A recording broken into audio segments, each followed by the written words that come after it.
On va refaire, j'ai mieux. Ouais, parce que là, t'es entraîné. Alors, on y va. C'est l'histoire d'un mec qui habite dans le sud de la France, qui se retrouve propulsé pour bosser dans le nord, et chez les ch'tis, et il pense qu'il va pas aimer. Et finalement, il adore, et il reste là-bas. Et t'es sûr que c'est quoi? Pardon, je commence à fatiguer. Non.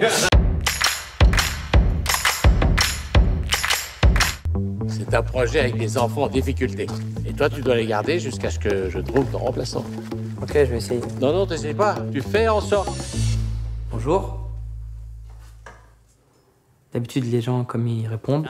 Je joue un mec qui est paumé, qui arnaque les gens par plaisir. Et il est suivi dans ses arnaques par une vieille dame qui s'appelle Monique, qui en réalité est avec lui mais n'a pas envie qu'il mène cette vie-là, mais elle le protège. Au moins en l'aidant, en supervisant les arnaques, il se fera pas attraper. Et un jour, il tombe sur Victor, une ancienne connaissance de Monique, joué par André Dussolier, qui cherche quelqu'un pour l'aider à travailler avec des gamins en difficulté. Et Monique fait tout pour que Victor prenne son petit pote ou elle. J'ai dit petit pote. En 2018, j'ai dit petit pote. Ouais, puis en même temps, t'as pas dit de neuf, c'est sympa aussi. Je l'ai pas dit quoi? T'as pas dit de neuf aussi. J'ai dit Monique? Ouais, mais, non, mais comme t'as dit André Dussolier. Ah pardon, alors Monique, évidemment, je veux pas Catherine Deneuve, bien sûr. Non, mais moi, bien sûr. Moi, je suis très mauvais en pitch, je suis vraiment pas bon du tout. Et donc, mon personnage, et j'ai pas dit en même temps le nom de mon personnage. Si. Non. Non, ouais. Si. Je l'ai pas dit. Ah, si, J'ai dit son non. petit pote. Ouais, mais tu l'avais dit avant. Non. Si. Non. Ah bah ouais, tu verras, tu vas. Qui bosse sur les tournages et apprend des textes par cœur. Ouais, on verra. Et Monique fait tout pour que Victor prenne son petit pote ou elle. On est ici pour travailler quelque chose d'essentiel, la communication. Non mais on s'est communiqué, merci. Hein. Eh vas-y, baisse les yeux là, me regarde même pas, baisse les yeux. Non, Alban, le personnage Alban est une surprise. Si je pouvais ne jamais parler de lui en promo, je le ferais parce que tu es d'accord avec moi. Mais complètement. Il amène un truc que je ne veux pas dévoiler. Mais Alban joue un personnage un peu sombre. Je ne veux pas dire son métier, je ne veux pas dire ce qu'il fait, mais c'est un personnage un peu sombre. Et l'intrigue générale du film repose sur ses larges épaules. C'est marrant, c'est exactement ce qu'André Dussolier m'a dit il y a 20 minutes en partant, que je ne connaissais pas, mais mot pour mot. C'est ouf, il m'a dit j'ai vu le film et voilà, c'est tout ce qu'il a aimé. C'est incroyable. Donc voilà. moi je suis content qu'il fasse la promo avec moi et on en parle. Maintenant on parle de cuisine. Moi, je vais vous apprendre des vrais trucs qui vont vous servir dans la vraie vie. Brossez-vous les dents. Les esclaves, à l'époque, c'était en fonction de leurs dents qu'on décidait s'ils restaient en vie ou si on les tuait. Surtout toi. On sait jamais. Ils vous ont déjà eu une fois, ça peut se reproduire. Déjà, c'est hyper kiffant parce que c'est un défi. Justement, moi qui suis plus dans la comédie qu'on sort d'un français, mais parfois c'est chacun sa place. C'est quand tout le monde, bon, c'est pas le mot cartoon à côté, bah, c'est à toi d'être premier degré. Et d'habitude, c'est moi qui suis cartoon et tout le monde qui est au premier degré autour de moi. Mais c'est un plaisir, c'est un petit challenge, c'est trouver la justesse, c'est avoir cette cohérence aussi avec quelqu'un qui me fait confiance parce que c'est un petit rôle mais qui n'est pas anodin dans l'histoire. Donc moi déjà c'est important à mes yeux.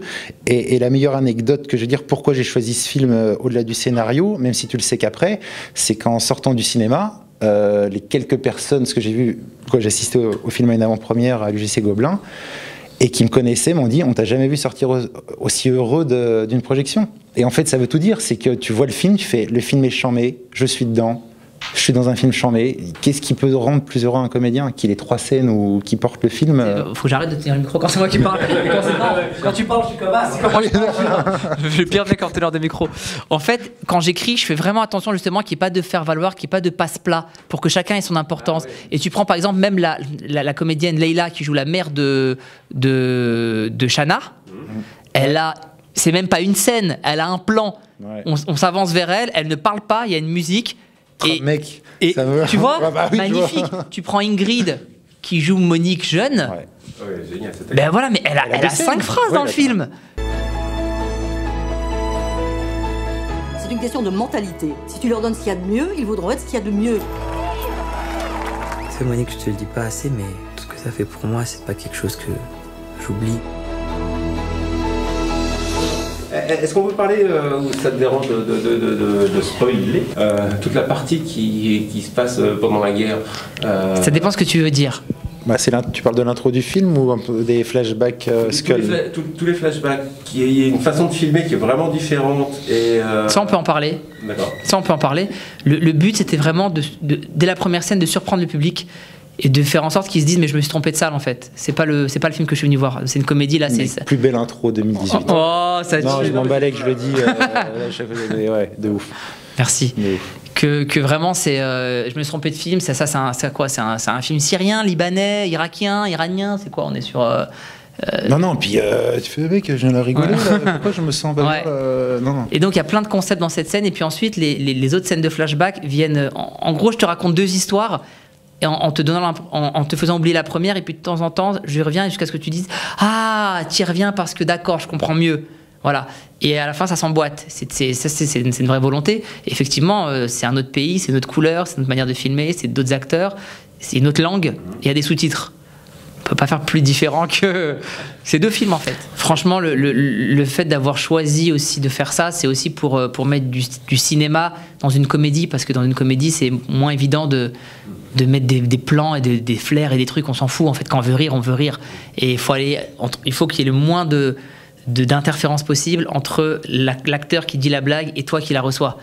Donc si à le moment on est en train de faire une scène comique, quelle que soit la situation, et qu'on fait un joli plan circulaire autour de nous qui tourne, ça va être beau, mais on perd les vannes, on perd les ruptures, on perd les émotions, ça sert à rien. Donc on va mettre une caméra là en gros sur lui et une caméra en gros sur moi, et ça va être basique, mais ça va être efficace.